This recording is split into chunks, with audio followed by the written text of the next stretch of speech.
Students, our today's topic is solubility of liquid in liquid.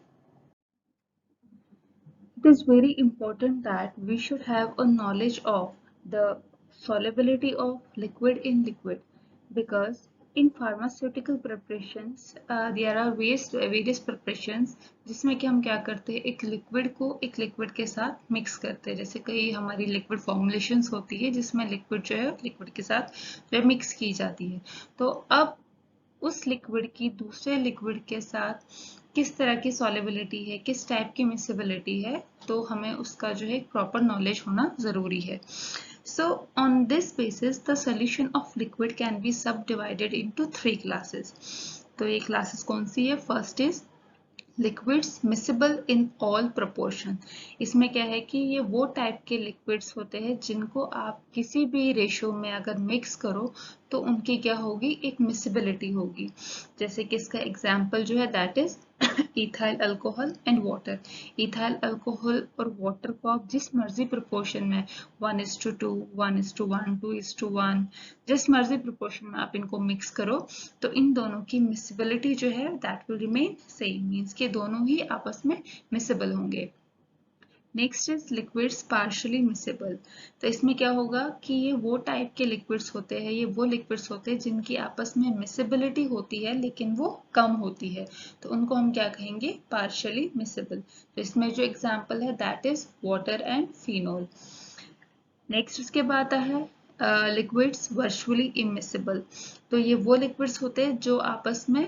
Immiscible होते हैं जिनकी आपस में मिसिबिलिटी नहीं होती तो इसमें जो एग्जांपल है that is chloroform and water तो क्लोरोफॉर्म और वाटर जो है वो आपस में इमिसिबल होते हैं बट इसमें हमने टर्म यूज की है दैट इज वर्चुअली इमिसिबल तो ये हमने क्यों यूज किया है कि जब हम यहाँ पे क्लोरोफॉर्म एंड वाटर की बात कर रहे हैं तो हम कह रहे हैं इसमें कि ये आपस में मिसिबल नहीं है बट अगर हम क्लोरोफॉर्म और वाटर को मिक्स कर रहे हैं सपोज अगर आपने 200 ml क्लोरोफॉर्म लिया है और 200 ml आपने वाटर लिया है तो ये देखा गया कि उस 200 ml में एटलीस्ट 1 ml जो है क्लोरोफॉर्म मिसिबल होगा तो क्या है कि ये बिल्कुल ही इमिसिबल नहीं है इसमें क्या है मिसिबिलिटी है लेकिन वो बहुत ही ज्यादा कम है तो इसलिए हम इनको किस कैटेगरी में कैटेगराइज करते हैं these are immiscible liquids now Raoult's law अब रॉड्स लॉ स्टार्ट करने से पहले सबसे पहले हम बात करेंगे वेपर प्रेशर की अब इसमें क्या है कि हमने एक एग्जांपल लिया है in this picture you can see that here is a closed container ठीक है तो इस क्लोज्ड कंटेनर में क्या है एक वोलेटाइल लिक्विड प्रेजेंट है और जो वोलेटाइल लिक्विड हमने यहाँ पे जो एग्जांपल लिए है दैट इज वाटर ठीक है अब वाटर क्या है वाटर में ये देखा गया है कि एट एनी टेम्परेचर जो वाटर के मॉलिक्यूल्स होते हैं वो क्या होते हैं उनकी इवेपोरेशन होती है और वो इस फ्री स्पेस में वेपर फॉर्म में प्रेजेंट होते हैं नाउ अब इसमें क्या है कि जो ये वेपर यहाँ पे फ्री स्पेस में प्रेजेंट है वो क्या करेंगे ड्यूरिंग दिस वेपराइजेशन ये मॉलिक्यूल स्ट्राइक करेंगे इस कंटेनर के जो वॉल्स है उनके साथ में ठीक है अब ड्यूरिंग दिस प्रोसेस यहाँ पे एक इक्विलिब्रियम स्टेट आती है इक्विलिब्रियम स्टेट में क्या होगा कि यहाँ पे आप देख सकते हैं जो ये ब्लू एरो है दैट शोज कि यहाँ पे वाटर मॉलिक्यूल जो है उनकी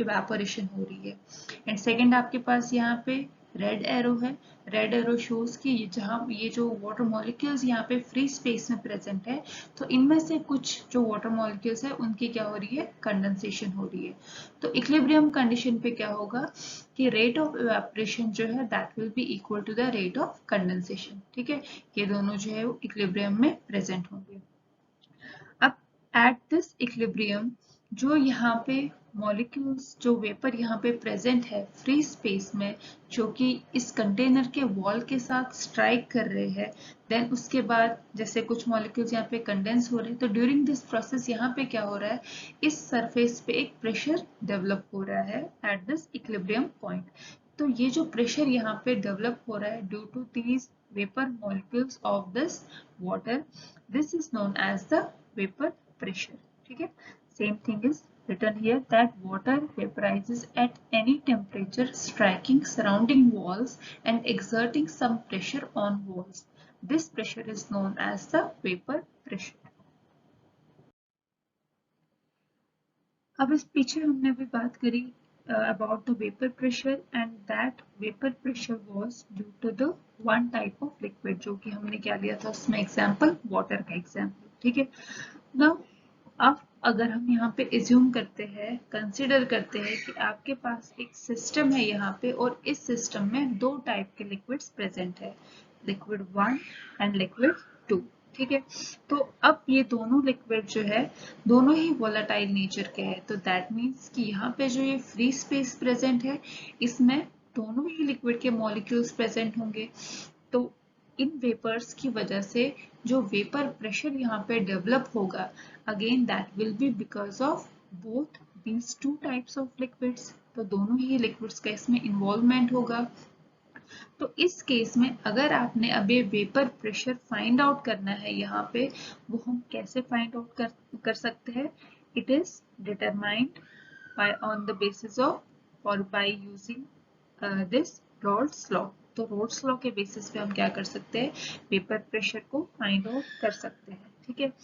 अब रोल्स लॉ कहता क्या है, रोल्स लॉ जो है that shows a relationship between the this vapour pressure and the mole fraction of the component. Means कि रोल्स लॉ ने क्या कहा कि जो यहाँ पे वेपर प्रेशर डेवलप होगा that is directly proportional to the mole fraction of the components, ठीक है। तो जितने भी यहाँ पे कंपोनेंट्स इन्वॉल्व होंगे जो उनका मोल फ्रैक्शन होगा तो वो डायरेक्टली प्रोपोर्शनल है किसके, प्रेशर, दिस वेपर प्रेशर की, ठीक है। अब अगर हम इंडिविजुअली बात करें लिक्विड 1 लिक्विड 2 की, let us suppose we first take liquid 1।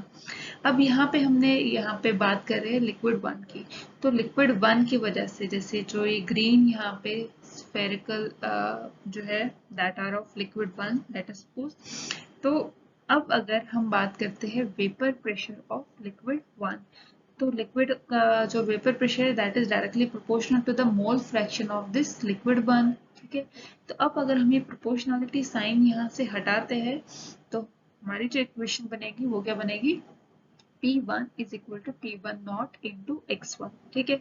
तो P1 नॉट यहाँ पे क्या रिप्रेजेंट करता है, it represents the vapour pressure because of this pure component. Means कि यहाँ पे ये कंसिडर करता है कि अगर ये आपका जो यहाँ पे लिक्विड है, अगर हम लेटर सपोज करते हैं यहाँ पे कि यहाँ पे सिर्फ आपका लिक्विड 1 प्रेजेंट है, लिक्विड 2 नहीं प्रेजेंट है, तो यहाँ पे जो वेपर प्रेशर है just only because of this liquid 1, तो उसको हम रिप्रेजेंट करेंगे P1 नॉट से, ठीक है।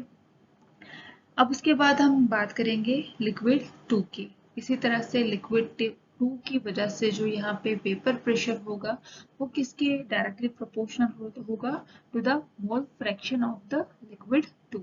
अगेन जब हम प्रोपोर्शनैलिटी साइन को हटाएंगे तो इक्वेशन बनेगी P2 this P2 is equal to P2 not into X2।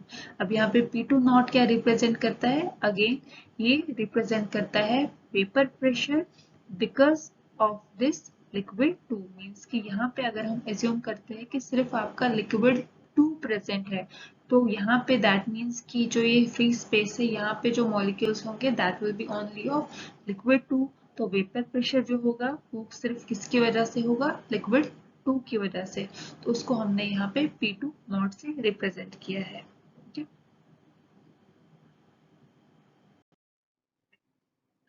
Now according to the Dalton's law, Dalton law क्या कहता है कि जो टोटल वेपर प्रेशर जनरेट होता है, कि अगर आपके पास लाइक दो कंपोनेंट्स की हम यहाँ पे बात कर रहे हैं, तो उनकी वजह से जो टोटल प्रेशर होगा तो वो उसका क्या होगा, सम होगा। तो मीन्स हम इसमें लिख सकते हैं जो टोटल प्रेशर है that is equal to vapour pressure of component 1 plus vapour pressure of component 2, ठीक है। अब इसमें हम इसको फर्दर इस तरह से भी लिख सकते हैं P total is equal to P1 not into X1 plus P2 not into X2, ठीक है। क्योंकि इसमें क्या है, जो P1 है हमारा that is equal to P1 not into X1 और P2 जो है that is equal to P2 not into X2। अभी हमने इसमें पीछे भी पढ़ा है। देन उसके बाद हम अगर बात करते हैं बाइनरी मिक्सचर की, जिसमें लाइक आपका सोल्यूट और सॉल्वेंट प्रेजेंट हो, that is a binary mixture. तो बाइनरी मिक्सचर के केस में अगर आप उनके मोल फ्रैक्शन को ऐड करते हो तो उसकी जो वैल्यू होगी that will be equal to 1, ठीक है। So x1 plus x2 will be equal to 1। अब अगर आप इसको फर्दर सिंप्लीफाई करो तो जो x1 है उसकी वैल्यू क्या आएगी 1 माइनस x2। ठीक है। नाउ अगर हम बात करते हैं एक ऐसा सिस्टम जिसमें सिर्फ आपका एक जो है कंपोनेंट प्रेजेंट है, एक सॉल्वेंट प्रेजेंट है, हम बात करते हैं लिक्विड वन की। तो लिक्विड वन के केस में हम क्या लिखते हैं P1 is equal to P1 not into x1। ठीक है। अब यहाँ पे x1 जो है वो किसके इक्वल है 1 माइनस x2 के इक्वल है। तो हम ये वैल्यू जो है इस इक्वेशन में पुट कर सकते हैं और इक्वेशन जो बनेगी that will be P1 is equal to P1 not into 1 minus x2। After that, when you further rearrange this equation, तो equation क्या बनेगी P1 upon P1 naught is equal to 1 minus x2। तो उसके बाद अगर आप फर्दर इसको simplify करोगे तो आपके पास जो इक्वेशन आएगी ultimately it will be 1 minus P1 upon P1 not is equal to x2। ठीक है। तो ये जो इक्वेशन है 1 minus P1 upon P not is equal to x2, ये जो इक्वेशन है इसके बेसिस पे हम क्या फाइंड आउट कर सकते हैं relative lowering of vapour pressure. Means कि ये इक्वेशन हमें ये बताता है कि जो relative lowering of vapour pressure है वो किसके इक्वल है मोल फ्रैक्शन ऑफ द सॉल्यूट। ठीक है। अब relative lowering of vapour pressure क्या होता है, लेट अस सपोज कि आपके पास एक कंटेनर है, उसमें क्या है एक ही लिक्विड प्रेजेंट है। तो वो लिक्विड आपका जो है दैट इज योर सॉल्वेंट, जो कि क्या है एक वोलेटाइल नेचर का है। ठीक है। तो अब ये जो सॉल्वेंट के मॉलिक्यूल्स है ये क्या करेंगे, यहाँ सरफेस पे प्रेजेंट होंगे। तो ये जो मॉलिक्यूल्स सरफेस पे प्रेजेंट होंगे उनकी टेंडेंसी क्या होगी वेपर स्टेट में जाने की। जितना ज्यादा ये मॉलिक्यूल वेपर स्टेट में जाएंगे उतना ही ज्यादा क्या होगा वेपर प्रेशर होगा। अब अगर आप इस सॉल्वेंट में अगर आप एक सोल्यूट ऐड कर रहे हो, सपोज आपने एक दूसरा लिक्विड इसमें ऐड किया जिसका कि क्या है नॉन वोलेटाइल नेचर है। ठीक है। तो जब आप उसमें वो ऐड करोगे तो क्या होगा कि अब ये जो सरफेस है यहाँ पे इसमें सॉल्वेंट के मॉलिक्यूल्स भी होंगे और इसमें क्या होंगे कुछ सोल्यूट के मॉलिक्यूल्स भी होंगे। मीन सपोज पहले हमने इनिशियली बात करी जब हम सिर्फ सॉल्वेंट की बात कर रहे थे, लेट अस सपोज कि यहाँ सरफेस पे टोटल 10 मॉलिक्यूल जो थे वो सॉल्वेंट के थे, पर जब आपने इसमें एक नॉन वोलेटाइल सोल्यूट ऐड किया, अब लेट अस सपोज कि सरफेस पे 7 मॉलिक्यूल्स सॉल्वेंट के हैं और 3 मॉलिक्यूल जो है वो नॉन वोलेटाइल सोल्यूट के हैं। ठीक है। तो अब क्योंकि इस सरफेस पे क्या है number of molecules of volatile solvent कम होगा, तो दैट मीन्स कि कम ही मॉलिक्यूल जो है वो वेपर फेज में जाएंगे। तो इससे अब क्या हो रहा है जो वेपर प्रेशर है वो कम हो रहा है due to the addition of that non volatile solute. तो ये जो यहाँ पे वेपर प्रेशर कम हो रहा है this is known as the relative lowering of the vapour pressure, and this relative lowering of vapour pressure जो है that is equal to the mole this fraction of the solute जो आपने इसमें बाद में ऐड किया है। ठीक है। तो ये हम फाइंड आउट करने के लिए हम इक्वेशन फर्दर कंसिडर कर सकते हैं। Now here is the graphical representation which shows a relationship between vapor pressure and the mole fraction of the component। तो इस ग्राफ से हमें क्या पता लगता है कि यहाँ पे अगर आप इस ग्राफ में देख सकते हो there are 3 curves। वो कर्व कौन कौन से हैं, like this is the first curve, this is the second curve and this one is the third curve। ठीक है। और इस ग्राफ में जो x एक्सिस है वो क्या रिप्रेजेंट करता है, it shows the mole fraction of the component. और यहाँ पे हमने लिया है x1 is equal to 1, means कि यहाँ पे जो लिक्विड 1 है उसकी मैक्सिमम कॉन्सेंट्रेशन है। देन जैसे जैसे हम यहाँ की तरफ जाएंगे तो जो लिक्विड 1 है उसकी वैल्यू जो है 0 की तरफ जा रही है, मीन्स कि लिक्विड 1 की कॉन्सेंट्रेशन जो है वो डिक्रीज होती जा रही है। दूसरा हमारे पास आता है यहाँ पे x2 shows the mole fraction of liquid 2 और you can say mole fraction of component 2। तो यहाँ पे x2 की वैल्यू जो है 0 है, दैट मीन्स यहाँ पे आपका कंपोनेंट 2 प्रेजेंट नहीं है। बट जैसे जैसे आप इस तरफ मूव करोगे तो यहाँ पे x2 की वैल्यू जो है 1 हो रही है। तो मीन्स कि यहाँ पे आप फर्दर क्या कर रहे हो x2 सॉरी जो लिक्विड 2 है उसके कॉन्सेंट्रेशन को आप इंक्रीज करते जा रहे हो। ठीक है। और जो y एक्सिस है that represents the vapour pressure. ठीक है। अब हम इंडिविजुअली हर एक कर्व को अगर यहाँ देखेंगे, सबसे पहले हम इस कर्व की बात कर रहे हैं। ये जो कर्व है ये क्या रिप्रेजेंट करता है? It shows the vapour pressure due to the liquid 1। ठीक है, तो इसमें आप देख सकते हैं, अगर आप सबसे पहले हम लिक्विड 1 को यहाँ पे कंसिडर करें, इस पॉइंट पे क्या है, x1 की जो वैल्यू है that is equal to 1, means कि यहाँ पे लिक्विड 1 जो है वो मैक्सिमम है, तो उसका यहाँ पे मैक्सिमम वेपर प्रेशर होगा। फिर उसके बाद सपोज इस पॉइंट पे क्या होगा, लिक्विड 1 जो है उसकी कॉन्सेंट्रेशन को हम डिक्रीज कर रहे हैं, सपोज इट इज 0.9, तो 0.9 पे क्या होगा, वेपर प्रेशर उसका डिक्रीज हो रहा है। देन इस पॉइंट पे जो लेट अस सपोज x1 जो है उसकी वैल्यू जो है दैट इज 0.8, तो वेपर प्रेशर और ज्यादा डिक्रीज होता जाएगा। इसी तरह से जैसे जैसे लिक्विड 1 की कॉन्सेंट्रेशन डिक्रीज होती जा रही है, उसका वेपर प्रेशर जो है अकॉर्डिंगली उतना ही डिक्रीज होता जा रहा है। ठीक है, नेक्स्ट आता है हमारे पास ये वाला कर्व। ये जो कर्व है, what does this represent? It represent the vapour pressure due to the liquid 2 और कंपोनेंट 2। ठीक है, अब इसको हमने मोल फ्रैक्शन को यहाँ पे x2 से रिप्रेजेंट किया है। अब इसमें अगर आप देख सकते हैं, यहाँ पे क्या है, इनिशियली x2 की वैल्यू जो है वो 0 है, मीन्स कि यहाँ पे आपका इस कंटेनर में कोई लिक्विड 2 प्रेजेंट नहीं है, तो यहाँ पे 0 वैल्यू है वेपर प्रेशर की। देन आपने क्या किया, जो लिक्विड 2 है उसकी यहाँ पे कॉन्सेंट्रेशन इंक्रीज की, लेट अस सपोज यहाँ पे आप है 0.1 x2। ठीक है, तो यहाँ पे क्या होगा, वेपर प्रेशर थोड़ा बहुत इंक्रीज होगा। देन इस पॉइंट पे x2 की वैल्यू हम सपोज करते हैं इट इज 0.2, तो यहाँ पे वेपर प्रेशर और इंक्रीज होगा। देन उसके बाद 0.3 वेपर प्रेशर और इंक्रीज होगा, 0.4 वेपर प्रेशर और इंक्रीज होगा। तो अब तो ये कहाँ तक जाएगा, x2 की वैल्यू जहाँ पे 1 के इक्वल होगी, तो 1 पे क्या होगा, मैक्सिमम वेपर प्रेशर होगा यहाँ पे।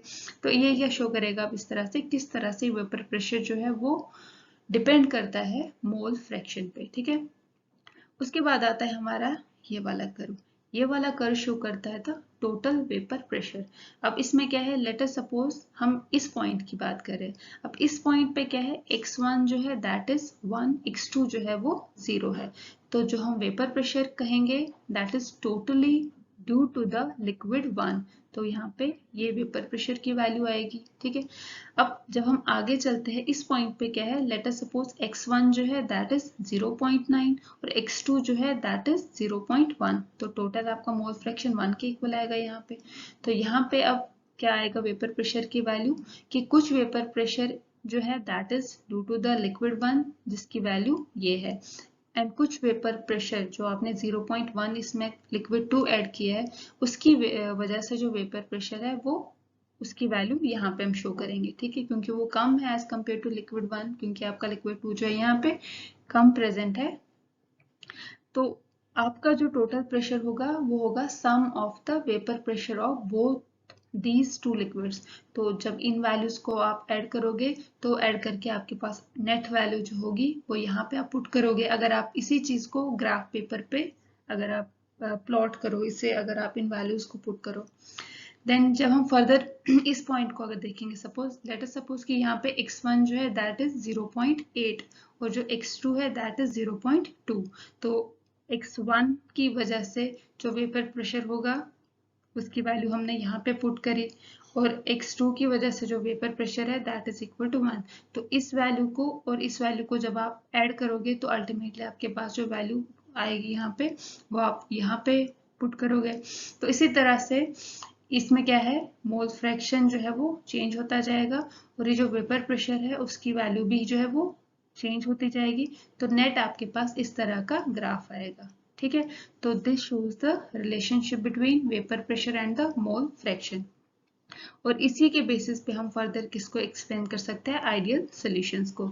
तो आइडियल सॉल्यूशंस क्या होते हैं, solutions for which Raoult's law is applicable are called ideal solution. तो वो सॉल्यूशंस जो रोल्स लॉ को फॉलो करते हैं, रोल्स लॉ को ओबे करते हैं, वो सॉल्यूशंस को हम क्या कहेंगे, आइडियल सॉल्यूशन। और उस केस में जो ग्राफ हमारे पास मिलेगा it will be this graph. Then उसके बाद नेक्स्ट हम फर्दर आइडियल सॉल्यूशंस के बारे में कुछ और कंडीशंस यहाँ पे पुट करेंगे। तो आइडियल सॉल्यूशंस में क्या होता है कि जो इंटरैक्टिंग फोर्सेस है, जो अट्रैक्टिव फोर्स है between the solute molecules, solvent molecules and solute molecule, solvent molecule वो equal होता है. जैसे AA जो है it represent the molecular attraction between solvent molecules and जो BB है यहाँ पे हमने suppose it is solute जो कि आपका liquid 2 है तो उसको जो आपस के जो उनकी इंटरैक्टिंग फोर्स है दैट इज रिप्रेजेंटेड बाय बीबी और सल्यूट और सॉल्वेंट के बीच में जो इंटरैक्शन है दैट इज एबी. तो ये तीनों जो फोर्सेस है इनका वैल्यू जो है वो सेम होगा in case of ideal solutions. ठीक है. नेक्स्ट पॉइंट जो है that is the change in enthalpy. तो इसमें जो एनर्जी है चेंज वो that will remain zero. Means कि क्या है अब क्योंकि हर एक बॉन्ड में हर टाइप के बॉन्ड में क्या है सिमिलर फोर्सेस है तो अगर आप लिक्विड ए मतलब लिक्विड 1 को अगर आप लिक्विड 2 के साथ मिक्स करो तो उस केस में जो एनर्जी है वो सेम ही रहेगी. कोई उसमें एनर्जी में वेरिएशन नहीं आएगा उसमें कोई भी एंथैल्पी चेंज नहीं होगी. तो आइडियल सॉल्यूशंस में डेल्टा एच की वैल्यू जो है वो जीरो ही रहती है उसमें कोई चेंज नहीं होता. नेक्स्ट उसके बाद आता है चेंज इन वॉल्यूम. तो चेंज इन वॉल्यूम जो है that will also remain zero. Means कि सपोज आपके पास अगर लिक्विड 1 है दैट इज 4 ml और उसमें आपने लिक्विड 2 ऐड किया वो भी 4 ml है तो टोटल आपके पास जो वॉल्यूम है दैट विल बी 8 ml. ठीक है. तो अगर आपके पास 8 ml की वैल्यू आती है वॉल्यूम की तो that means it is an ideal solution. ठीक है. बट अगर कुछ ऐसा हो रहा है कि आपने 4 ml लिक्विड 1 लिया है देन 4 ml आपने उसमें लिक्विड 2 ऐड किया है आफ्टर मिक्सिंग आपके पास जो नेट वॉल्यूम की वैल्यू आ रही है दैट इज लेस देन 8 और मोर देन 8 तो वो जो वेरिएशन आएगा वॉल्यूम में दैट विल शो कि जो लिक्विड है दैट इज नॉट आइडियल. और अगर आइडियल होगा तो आपके पास 8 ml का ही वैल्यू आपके पास आएगा. तो दैट शोज डेल्टा V जो है change in volume that will B zero. जो आपके पास एक्सपेक्टेड वॉल्यूम है वही वॉल्यूम की आपके पास वैल्यू आएगी. Then last condition is expected partial pressure. तो जब आप दो लिक्विड्स को मिक्स करते हो तो आप ये देखते हो कि लिक्विड 1 की वजह से आपके पास एक पर्टिकुलर पार्शियल वेपर प्रेशर की वैल्यू होगी लिक्विड 2 की वजह से आपके पास पर्टिकुलर वेपर प्रेशर की वैल्यू होगी. तो जब आप लिक्विड 1 और लिक्विड 2 को आपस में मिक्स करोगे तो आप एक एक्सपेक्टेड वैल्यू फाइंड आउट कर निकालोगे कि आपका वेपर प्रेशर जो है वो इतना होना चाहिए. ठीक है. But after mixing these two liquids अगर ये वेपर प्रेशर की वैल्यू अगर डिविएट कर जाती मीन्स कि जितना एक्सपेक्टेड है पार्शियल वेपर प्रेशर उतना अगर नहीं आ रही है तो दैट शोज कि जो ये लिक्विड है जो आपके पास सोल्यूशन है वो ऑब्टेन हुआ है दैट इज नॉन आइडियल. और अगर आपके पास एक्सपेक्टेड पार्शियल वेपर प्रेशर की वैल्यू आती है तो that shows it is an ideal solution. Now the real solutions. Solutions showing deviation from Rod's law are called real or non-ideal solutions. तो वो solution जो Rod's law को follow नहीं करते उसको obey नहीं करेंगे उन type के solutions को हम क्या कहेंगे real या फिर non-ideal solutions. And on the basis of deviation it could be either negative deviation or it could be either positive deviation. Negative deviation में क्या होगा कि इन टाइप के जो ये सॉल्यूशंस है जब आप दो लिक्विड्स को मिक्स करोगे आफ्टर मिक्सिंग जो अट्रैक्टिव फोर्स होगा between solute and solvent which is represented by AB वो ज्यादा होगा as compare to the cohesive forces between individual solvent molecules and solute molecules. तो AB जो है that will be greater than AA bond and BB bond. और इस case में क्या होगा जो हमने पीछे कंडीशंस बताई delta H value delta V value वो भी चेंज हो जाएगी या फिर जो उनका पार्शियल वेपर प्रेशर जो उनके वैल्यूज भी है वो चेंज होगी उसके अकॉर्डिंगली. नेगेटिव डिविएशन में जो डेल्टा V की वैल्यू है उसमें क्या चेंज आएगा इट विल बी लेस. ठीक है. क्यों इसमें क्या होगा कि जो नेगेटिव डिविएशन जो भी लिक्विड शो कर रहे हैं उस केस में क्या है सोल्यूट और सॉल्वेंट के बीच में इंटरेक्शन ज्यादा होगी तो इंटरेक्टिव फोर्स ज्यादा है. तो दैट मीन्स कि जो इसमें क्या है it will B an exothermic process. ठीक है. क्योंकि यहाँ पे जो ए बी के बीच में जो बॉन्ड है उसमें ज्यादा यहाँ पे एनर्जी है तो in the formation of this bond it will be an exothermic process. तो इसमें क्या होगा जो एनर्जी है वो रिलीज होगी. ठीक है. एक सिस्टम से तो दैट मीन्स कि वहां पे एनर्जी लॉस हो रही है तो इसीलिए डेल्टा H की वैल्यू जो है वो डिक्रीज होगी in case of negative deviation. Next जो है that is delta we. Delta we के केस में भी क्या होगा, इट विल बी लेस। तो क्यों होगा, अगेन डेल्टा, जैसे अब मैंने आपको पीछे भी बताया कि 4 ml अगर आपके पास लिक्विड ए है, 4 ml आपके पास लिक्विड बी है, तो जब आप ए बी को मिक्स करोगे तो लिक्विड ए और लिक्विड बी में ज़्यादा अट्रैक्शन है, उनके बीच में ज़्यादा फोर्सेस है, तो वो क्या करेंगे आफ्टर मिक्सिंग, उनमें जो है थोड़ा वो ज़्यादा इंट्रैक्शन की वजह से जो वो वॉल्यूम है वो कंप्रेस करेगा, जिसकी वजह से जो एक्सपेक्टेड वॉल्यूम होना चाहिए था उसकी वैल्यू से वो कम होगा, तो इसीलिए डेल्टा वी की वैल्यू जो है वो भी कम होगी। और अगर हम पार्शियल वेपर प्रेशर की बात करें तो वो आप इस ग्राफ में भी देख सकते हो कि जो पार्शियल वेपर प्रेशर है उसकी वैल्यू भी जो है वो कम होगी फ्रॉम द एक्सपेक्टेड वैल्यू। तो एक्सपेक्टेड वैल्यू आपके पास क्या है आइडियल सोल्यूशन की, ये आना चाहिए था कर्व, बट आपके पास जो मिक्सिंग के बाद कर्व आ रहा है वो ये आ रहा है। अब ये क्यों हो रहा है, अगेन जो इंटरेक्शन है ए और बी के बीच में ज़्यादा है, तो जो सरफेस पे जो मॉलिक्यूल्स होंगे उनकी एस्केपिंग टेंडेंसी जो है वो कम हो जाएगी, क्योंकि उनकी आपस की एफिनिटी ज़्यादा है, तो जिसकी वजह से जो पार्शियल वेपर प्रेशर है वो भी कम हो जाएगा। अब इसी तरह से हमारे पास पॉजिटिव डिविएशन आता है। पॉजिटिव डिविएशन के केस में जो फोर्स ऑफ अट्रैक्शन है between solute and solvent that is less as compared to the individual force of attraction or cohesive energy between the solvent molecule and the solute molecule।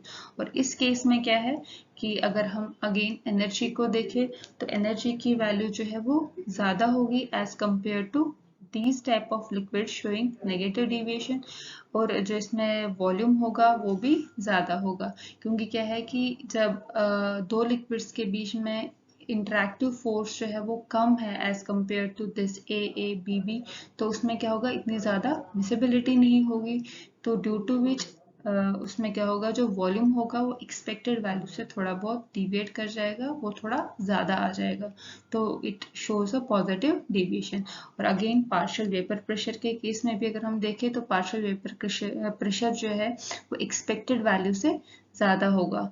क्यों, again salute और solvent के बीच में interaction नहीं है, उनकी आपस की एफिनिटी कम है, तो इसीलिए उनकी जो एस्केपिंग टेंडेंसी है इनटू द वेपर फेज वो भी ज़्यादा होगा, क्योंकि आपस में उनका इतना कोई इंटरेक्शन नहीं है दोनों लिक्विड्स के बीच में, तो इसीलिए वेपर प्रेशर की वैल्यू जो है वो भी ज़्यादा होगी कंपैरेटिवली। तो these are the types of solutions showing this negative and positive deviation. That's all about the today's lecture. Thank you.